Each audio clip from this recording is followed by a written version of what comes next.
Okay, Dacayana Escrima, Disarm number 6. Now this comes in two areas. We like to class it as A and B. It comes off angle 6, it does, but there's two positions where this comes in. So at a position, let's do this slowly. So we block here in this position, and I like to class this as a section A and a section B. Okay, so A and a B. So if I go A, I'm going to wipe the stick over the top. I'm going to hit the head, go down to the knee, and then the key is my feet now. So I've got this locked underneath my elbow. We're going to step with the left. I'm going to bring the right foot back. Then all I'm going to do is bring my left palm up to the elbow to extend it, and then an oblique kick to the back of that right leg. So once again, we'll show you the 6A. So we step here and block. Okay, the hand goes inside up. 1 from here. Hit the head. From there, with a high 7, and then you go to the knee.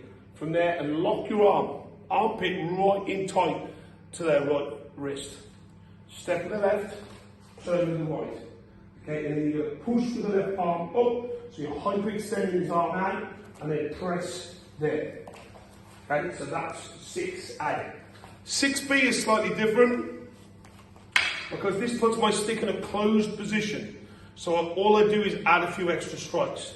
So from here, look, as I whiten out this part section, when we had, this was A, this was B, so B's here on white. Now I hit the low line, I hit the head line.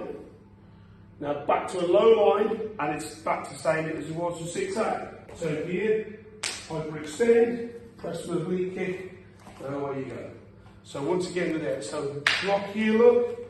So this time, my stick is in a blocked position, so it goes in a closed position. So as I wipe in, I hit low, I hit high, I hit low.